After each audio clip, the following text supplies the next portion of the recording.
베드로전서 5장 6절 말씀 함께 한 목소리로 봉독하도록 하겠습니다. 함께 읽겠습니다. 시작.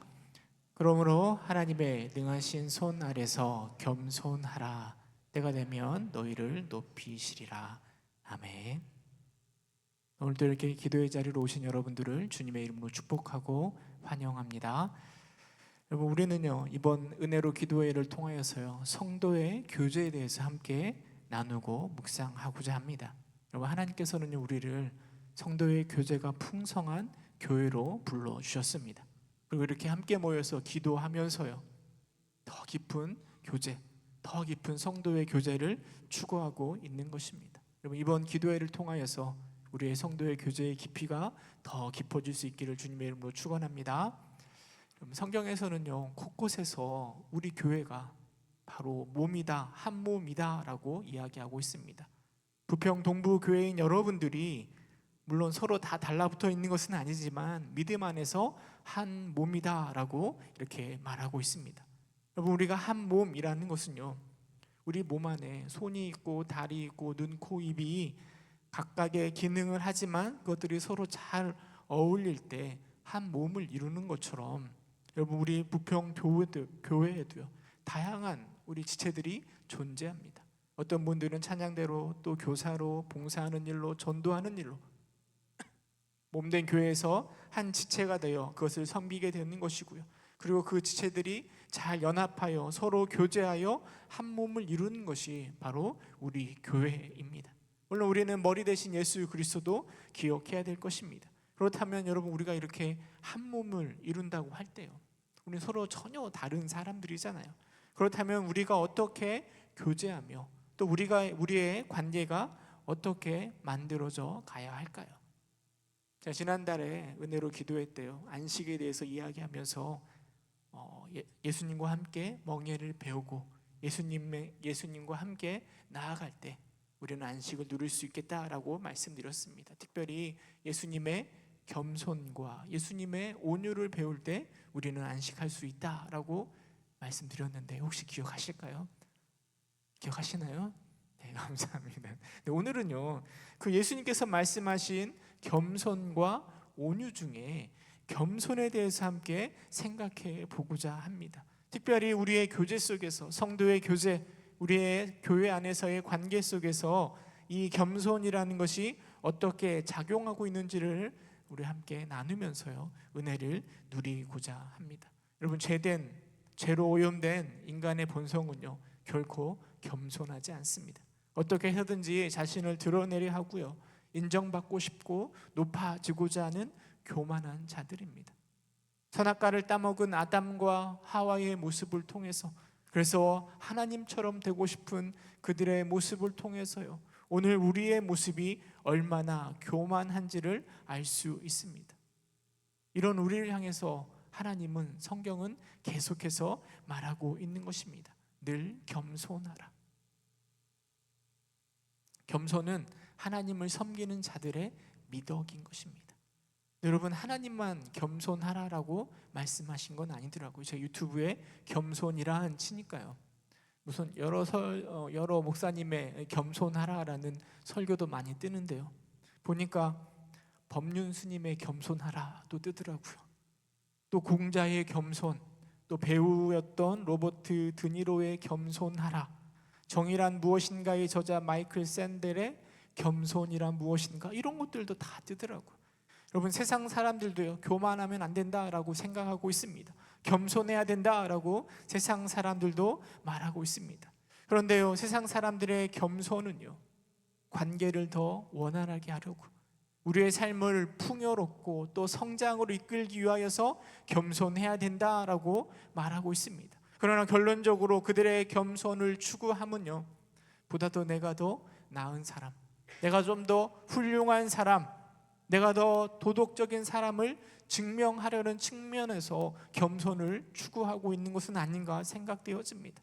어쩌면 이 역시 또 다른 교만의 모습은 아닐까 생각이 들기도 합니다. 네, 여러분, 하나님을 믿는 우리들의 겸손은요 세상적인 겸손과는 조금 그 이유가 다릅니다. 우리가 겸손해야 되는 이유는요 바로 예수님 때문입니다. 우리가 아무리 가진 것이 많고 능력이 많고 일을 잘한다 할지라도요, 우리는 예수님 앞에서 겸손해집니다. 왜냐하면 예수님께서 우리에게 보여주신 그 사랑을 생각하면은요, 우리는 무엇을 자랑하거나 주님 앞에서 교만해질 수가 없는 것입니다.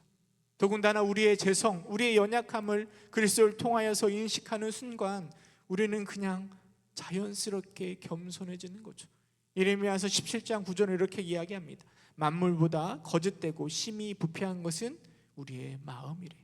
우리의 마음처럼 부패한 것이, 거짓된 것이 없다라고 성경은 말합니다. 로마서 3장 23절에 보면 이렇게 이야기합니다. 모든 사람이 죄를 범하였음에 하나님의 영광에 이르지 못하더니. 우리는 죄인입니다. 우리는 교만하며 우리는 부패하며 거짓된 사람들입니다.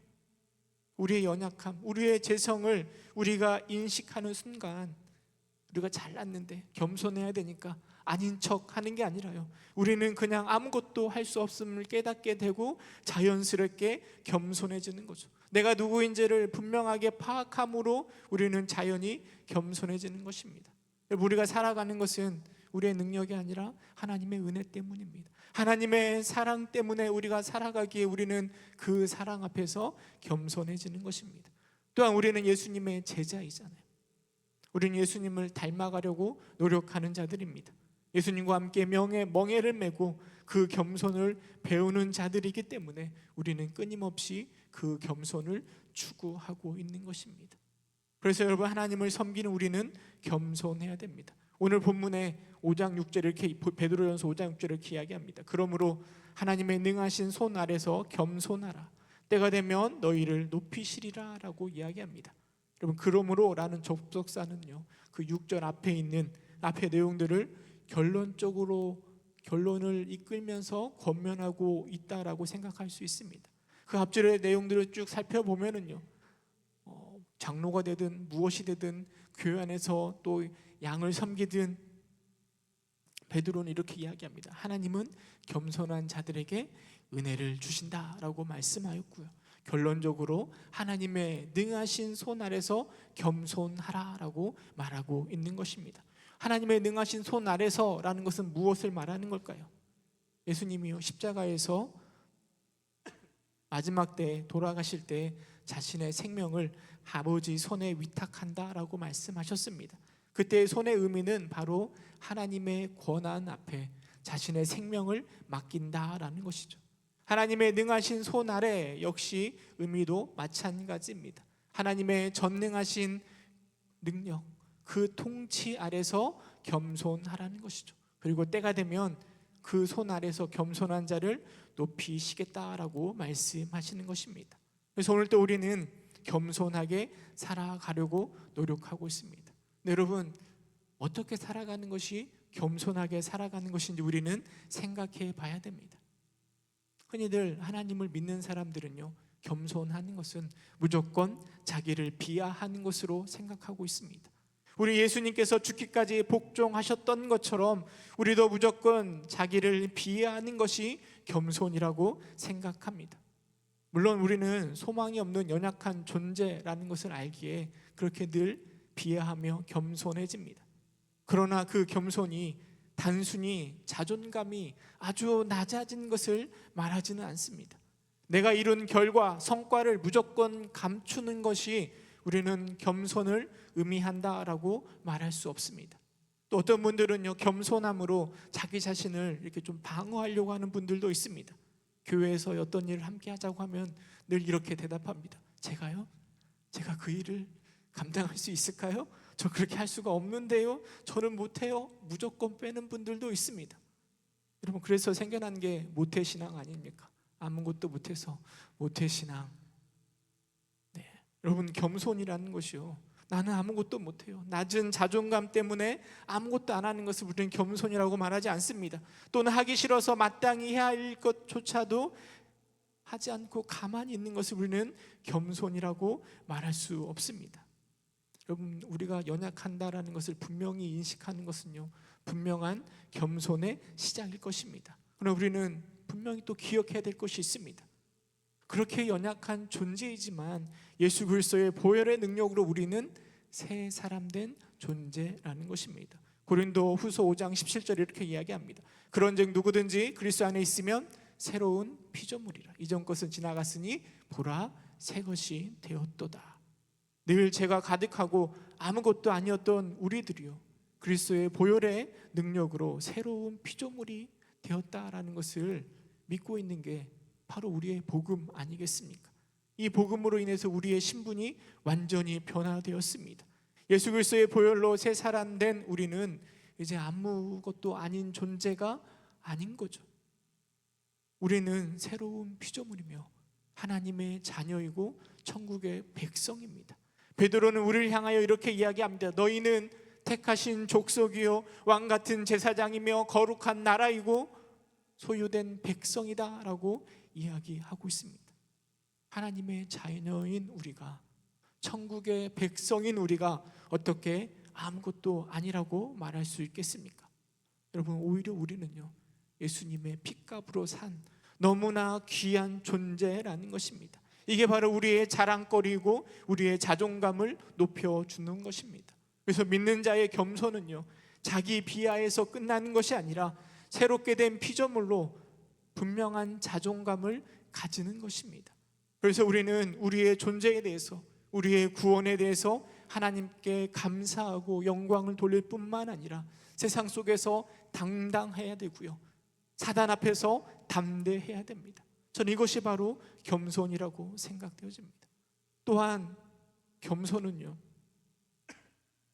내가 누구인지 아는 것, 내가 얼마나 연약한 존재였는데 하나님의 은혜로 하나님의 자녀가 되었다라는 사실을 아는 것만으로 겸손이라고 말할 수 없습니다. 적극적으로 겸손은요 나에 대한, 자신에 대한 분명한 인식을 바탕으로 자신을 통제하는 것입니다. 자신을 변화시키려고 노력하는 것입니다. 그래서 겸손은 부족한 부분이 있으면 채우는 것이고요 넘치는 부분이 있으면 드러내는 것이 바로 겸손인 것입니다. 혹 여러분 죄의 자리를 떠나지 못하고 있습니까? 겸손은요 우리 안에 그런 연약함이 있을 수 있지라고 인정하는 것에서 끝나는 것이 아니라, 그 자리에 주저앉는 것이 아니라 죄의 자리를 털고 일어날 수 있도록 하는 것이 바로 겸손이라는 것입니다. 내가 사람들로부터 너무나 영광을 받고 있고 주목을 받고 있습니까? 여러분, 모든 것이 하나님의 은혜라고 고백하는 우리들이잖아요. 그렇다면 그 영광을 내가 차지하는 것이 아니라, 내가 누리는 것이 아니라 하나님께 돌려드리는 것, 너무 차고 넘치면 그것들을 하나님께 돌려드리는 것, 이것이 바로 겸손입니다. 성경 우리에게 이렇게 이야기합니다. 에베소서 4장 13절에 보니까요, 우리가 다 하나님의 아들을 믿는 것과 아는 일에 하나가 되어 온전한 사람을 이루어 그리스도의 장성한 분량이 충만한 데까지 이르리니 라고 이야기합니다. 저는요 이 겸손한 사람이요, 내가 누구인지 아는 것, 내가 어떤 사람인지를 분명히 깨달아서요 그것으로 끝나는 것이 아니라 온전한 사람을 이루어 그리스도의 장성한 분량에 충만한 데까지 가려고 적극적으로 노력하는 사람이 바로 겸손한 자의 모습이라 생각되어집니다. 빌립보서 2장 12절은 이렇게 이야기합니다. 뒷부분에 보면은요, 항상 복종하여 두렵고 떨림으로 너희 구원을 이루라. 저는 그게 바로 겸손한 자의 모습이라고 생각합니다. 내가 죄인이었는데 하나님의 은혜로 구원받은 나는 항상 두렵고 떨림으로 우리 구원을 이루려고 부단히 노력하는 것이 바로 겸손한 자의 모습이라는 거죠. 물론 구원을 이루어가는 거 쉽지 않습니다. 그러나 우리 안에 소망을 두고 행하실 하나님을 기대하며 우리는 부단히 구원을 이루어가는 것입니다. 정리하면은요, 겸손은 내가 누구인지를 분명히 아는 것입니다. 나의 연약함을 아는 것이고요, 그리스도의 보혈로 인하여 변화된 새 사람 된 나의 신분에 대해서 아는 것입니다. 두 번째로, 겸손은 내가 누구인지를 아는 것에서 끝나는 것이 아니라 나를 바꾸어가는 거죠. 나의 연약함과 하나님의 도우심을 분명하게 인식하고 도전하고 개발하여 더 성장하는 것, 더 구원을 이루어내는 것, 예수님을 닮은 사람으로 나를 변화시키는 것, 이것이 또 다른 겸손의 모습입니다. 여러분, 내가 누구인지, 주님 앞에서 내가 어떤 사람인지를 분명히 아는 겸손, 뿐만 아니라 내가 누구인지를 아는 것에서 끝나는 게 아니라 구원을 이루려고 부단히 노력하는 그 겸손이 여러분 마음속에 가득하기를 주님의 이름으로 축원합니다. 근데 저는요, 그 겸손함이 나에게만 적용되는 것이 아니라요, 한몸된 교회, 성도의 교제, 우리의 관계 속에서도 작용되어야 된다라고 생각되어집니다. 그래서 오늘 설교의 제목은 관계적 겸손입니다. 관계 속에서 겸손이 작용해야 된다라는 거죠. 여러분 한번 생각해 보시오. 여러분 삶 가운데 있어서 가장 소중하게 기억되는 그때가 어느 때입니까? 내 삶에 있어서 가장 소중한 때. 제가 생각해 볼 때 그 소중하고 기억에 남는 그때를 생각해 보면은요, 늘 누군가와 함께 있을 때입니다. 특별히 우리 하영이가 태어났을 때, 그 진통을 길게 하고 그 밤에 태어났던 하영이를 만났을 때 그때가 기억이 나는 거고요. 짧게는 올 한 해만 생각해 보면 가족들과 함께 신나게 여행 다녔던 그때가 많이 생각이 나는 것 같습니다. 우리에게 있어서 소중한 기억은요, 다른 것이 아니라 누군가의 관계 속에서 그 맺어진 그 뭐라고 할까요? 전우회라고 해야 돼. 그런 친밀한 관계 속에서의 그것들이 우리에게 소중한 기억으로 남고 있는 것 같습니다. 왜냐하면요, 우리는 하나님의 형상을 따라 지어진 존재이기 때문입니다. 그 하나님의 형상 안에요, 우리라는 관계를 맺으며 살아가는 그 하나님의 형상이 우리에게 동일하게 만들어져 있는 것입니다. 그래서 우리는 관계 속에서요, 의미를 찾고 있고요, 관계 속에서요, 우리는 즐거움을 찾아갑니다. 근데 여러분, 건강하고 행복한 관계를 위해서 필요한 것이 여러 가지가 있는데요, 그 중에 하나가 바로 겸손입니다. 그게 바로 저는 관계적 겸손이라고 말씀드리고 싶습니다. 사실 우리 인간은요, 관계 속에서요, 굉장히 나를 중심으로 생각하고 행동합니다. 나를 위주로 판단하고 조금은 편향적인 모습을 가지고 살아갑니다. 그래서 성공의 공이 있으면 나한테 돌리고 싶은 거예요. 나 때문에 성공했지. 근데 반대로 실패의 공이 있으면요, 타인에게 전가하고 싶습니다. 그리고 자신의 부족함을 감추고 싶은 것이죠. 이런 우리의 겸손하지 못한 성향은요, 우리의 관계를 심각하게 왜곡합니다. 나를 중심으로 한 교만한 생각들은 이 관계를 깨트려 가는 거죠. 또 평균 이상의 효과라는 것도 있다고 하더라고요. 이게 무슨 말인가 하면, 나는 평균 이상의 사람으로 살아간다라고 생각하는 것입니다. 물론 아주 뛰어난 것은 아니지만 평균 이상의 남편이고 아버지이고 또 자녀이다, 나를 과대평가하는 것이죠. 그 평가 때문에 저는 늘 집에서 아내랑 싸우는 거죠.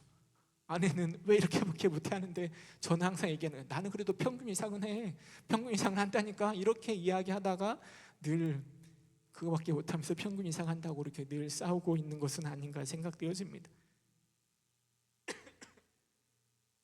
여러분, 이렇게 나를 과대평가하는 모습들이요, 우리의 관계 속에서요, 우리가 함께 배우고 함께 성장할 수 있다는 사실을 망각하게 하고요, 우리의 관계를 힘들게 만들기도 합니다.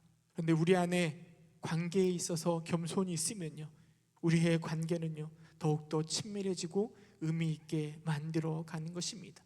그래서 관계적인 겸손은 다른 사람의 성장과 또 능력 앞에 위협을 느끼는 것이 아니라요, 함께 기뻐하고 함께 즐거워하고 그 기쁨을 나누는 쪽으로 나아가게 되는 것입니다. 그렇다면 겸손이라는 것이요, 우리의 관계 속에서, 우리의 성도의 교제 속에서 어떻게 작용하고 있는지 세 가지 정도만 생각해 보고자 합니다. 첫 번째로, 관계적 겸손은요, 옆에 있는 지체가 얼마나 소중한지를 알게 하는 것입니다. 겸손은 내가 죄인이며 내가 하나님의 은혜가 얼마나 내 안에 있는지를 인식하는 것이라 말씀드렸는데요, 그 인식이 나에게만 적용되는 것이 아니라 우리의 관계 속에서도 적용된다라는 것입니다. 예수님께서 우리에게 계명 크게 두 가지를 주셨습니다. 하나님을 사랑해야 되는데 마음과 뜻과 힘을 다하여 하나님을 사랑하는 것이고요, 또 하나는 내 이웃을 내 몸처럼 사랑하는 것입니다. 하나님을 사랑하는 것은 충분히 이해가 됩니다. 여러분, 우리의 이웃을 왜 내 몸처럼 사랑해야 될까요? 왜 그 배기 싫은, 때로는 정말 미운 이웃을 우리는 사랑해야 될까요? 여러분, 내 이웃은요 그냥 만들어진 존재가 아닙니다. 대충 세워진 사람이 아니고요, 내가 하나님의 형상을 따라 만들어진 것처럼 내 옆에 있는 이웃도요 하나님의 형상을 따라 만들어진 너무나 소중한 존재인 것입니다. 우리 예수님께서 나만을 위하여서 이 땅에 오신 것이 아니라요, 내 이웃을 위하여 이 땅에 오신 것입니다. 여러분, 내 이웃은요 너무나 소중한 존재, 그래서 너무나 가치 있고 의미 있는, 그래서 사랑받아야 될 존재라는 것을 겸손히 우리에게 분명하게 알려주는 것입니다. 겸손히 내가 누구인지를 알게 하는 것처럼 옆에 있는 상대방도 얼마나 소중한지를 우리에게 인식하게 만드는 것입니다. 그래서 그 이웃을 함부로 대하는 것이 아니라 하나님의 사람으로 인정하고 소중히 여기는 것입니다. 옆에 있는 분 한번 바라보셔요. 별로 이쁘게 잘생기진 않았죠?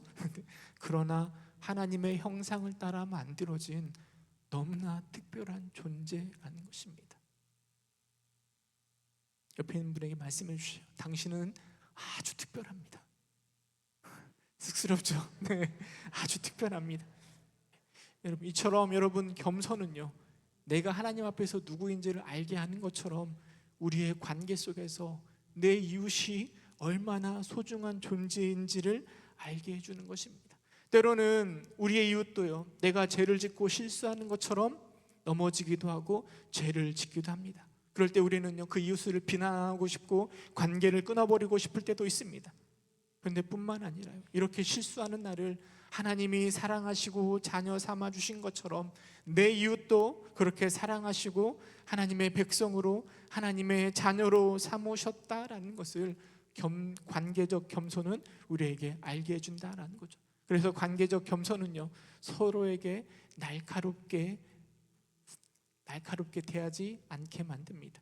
특별한 존재임을 인정하고요, 때로는 넘어지는 모습을 보아도 유연하게 대처하고 기다릴 줄 알게 만드는 것입니다. 왜냐하면 너무나 귀하고 특별한 하나님의 사람이기 때문입니다. 하나님의 사람으로 그 이웃을 바라보게 하는 것이 바로 겸손한 모습 때문이라 생각되어집니다. 두 번째로 관계적 겸손은요 함께 성장하게 만들어가는 겁니다. 겸손은요 내가 누구인지를 아는 것에서 멈추지 않고요, 자기의 모습을 변화시켜 더 나은 믿음의 자리로 구원으로 이루어간다라고 말씀드렸는데요, 관계적 겸손도 마찬가지입니다.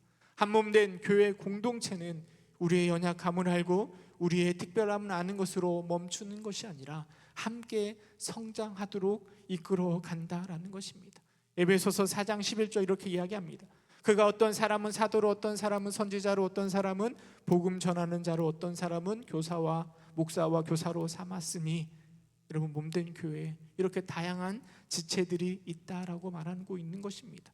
오늘날 우리 교회도 마찬가지입니다. 한몸된 우리는요 은사에 따라서 자신이 할 수 있는 그 일을 감당하며 교회 안에서 한 몸을 이루고 있습니다. 그 이유는 12절에 이렇게 이야기합니다. 12절을 함께 읽어보도록 하겠습니다. 베드로 에베소서 4장 12절 시작. 이는 성도를 온전하게 하여 봉사의 일을 하게 하며 그리스도의 몸을 세우려 하심이라. 한 몸된 교회로 이끄시는 것은요 우리로 하여금 한 몸을 이루어 서로 연합하여 그리스도의 몸을 세우게 하려 한다라고 말하고 있습니다. 에베소서 4장 16절 이렇게 이야기합니다. 그에게서 온 몸이 각 마디로 통하여 도움을 받음으로 연결되고 결합되어 각 지체의 분량대로 역사하며 그 몸을 자라게 하며 사랑 안에서 스스로 세우느니라. 사랑 안에서요 서로 연결하여 결합하여 스스로 세워간다라고 이야기하고 있습니다. 저는 관계적인 겸손이 한 몸된 교회 안에서 서로 경쟁하거나 내가 잘났다 주장하는 관계가 아니라 서로 함께 지어져가는 한 몸임을 인식하게 하고 사랑 안에서 함께 세워져 가는 것임을 알게 한다라고 생각되어집니다. 여러분, 나와 상관없는 옆에 있는 지체가 아니라 한 몸을 이루어 함께 자라나야 될 존재라는 것을 이 관계적 겸손이 우리로 하여금 알게 한다는 것입니다. 여러분 그 한 몸 된 이웃을 여러분 어떻게 대하시겠습니까? 내 몸처럼 사랑한 것 아니겠습니까? 여러분 한 몸 된 교회가 언제 무너지는 줄 아십니까? 서로를 인정하지 않을 때입니다. 내가 하나님 앞에서 귀한 것처럼 내 옆에 있는 지체가 나랑 다를 수 있지만 여전히 귀한 존재임을 잊어버릴 때, 그 겸손을 버릴 때 교회는 무너지는 것입니다. 여러분 한번 생각해 보시기 바래요. 한 몸 된 우리 교회는요, 각자의 달란트를 따라 다양한 지체의 모습으로 한 몸을 이루고 있습니다. 한 몸 된 교회 안에 다양성이 있는 거죠. 그런데 교만한 사람들은요, 늘 내가 옳다라고 생각합니다.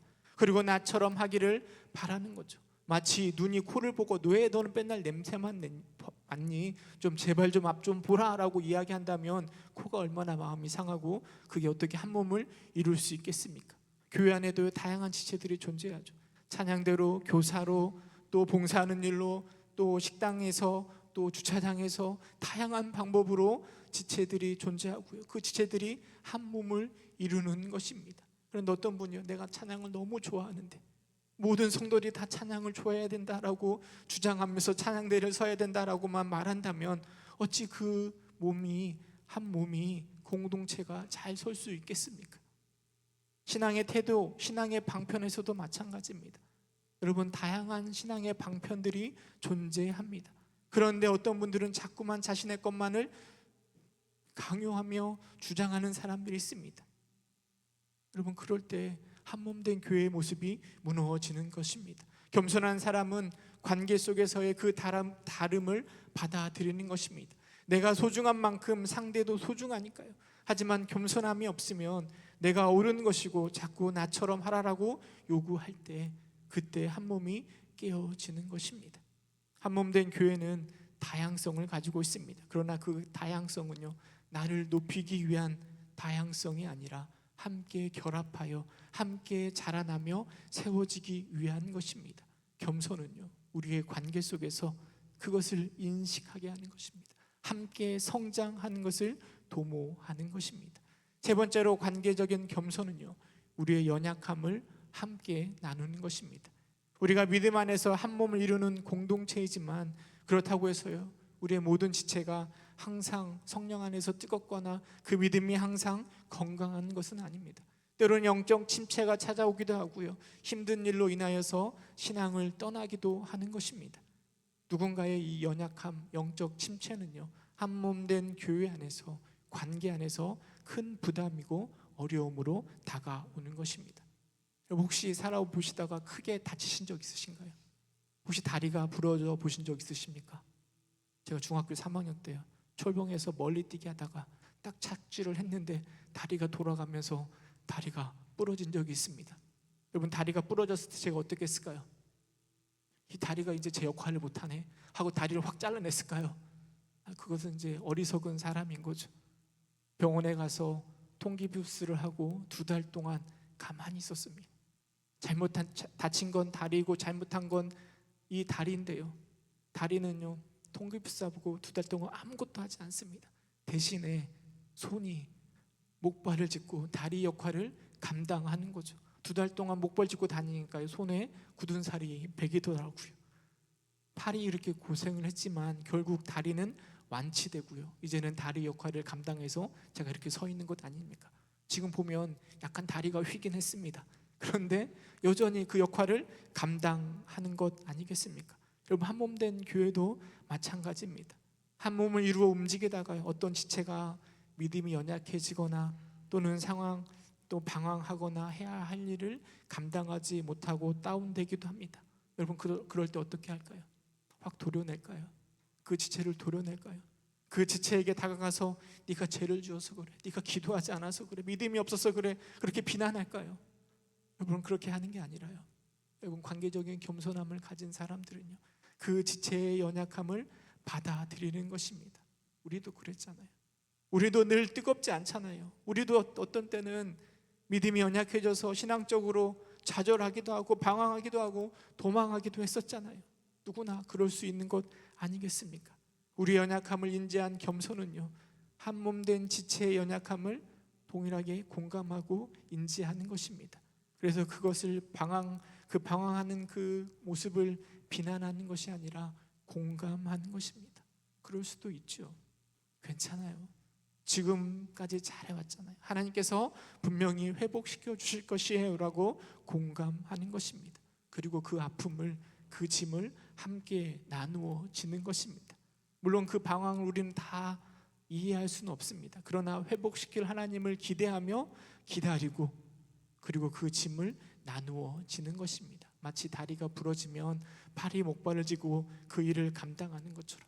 여러분, 팔이 부러지면 어떻게 할까요? 목에다 걸어 놓잖아요. 목이 팔을 이렇게 지탱해 주는 것처럼, 여러분, 주님 안에서요, 우리의 연약함을 함께 나누어 지는 것입니다. 겸손한 사람은요, 서로의 부족함을 마주하는 것을 두려워하지 않습니다. 왜냐하면 우리는 우리의 부족함을 잘 알고 있기 때문이고요.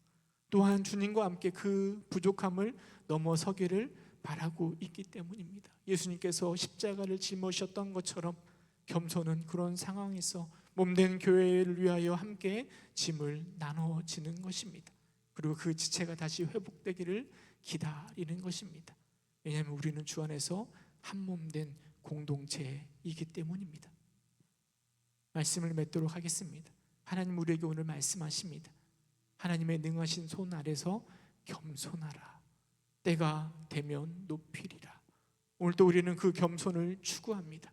그 겸손은요, 내가 누구인지를 분명히 아는 것입니다. 연약한 죄인이지만 하나님의 그리스도의 보혈로 새롭게 변화된 하나님의 사람임을 우리는 인식하는 것입니다. 뿐만 아니라 아는 것에서 끝나는 것이 아니라요, 나를 훈련시키시고 나를 단련시켜 우리의 구원을 이루어가는 것입니다. 그리스도의 분량이 충만한 데까지 나아가는 것이 바로 겸손입니다. 근데 중요한 것은 그 겸손이 나에게만 적용되는 것이 아니라 우리의 관계 속에서도 동일하게 적용되는 것이죠. 서로의 연약함과 아픔을 알고요, 서로의 기함을 인정하고요, 함께 나아가는 것입니다. 때로는 함께 성장할 때 때로는 넘어지기도 하고 때로는 무너지기도 하지만 그것들을 받아들이며 함께 그 짐을 나눠지며 함께 성장하는 것이 바로 관계적인 겸손 안에 우리가 맺어야 될 성도의 교제의 모습이라 생각되어집니다.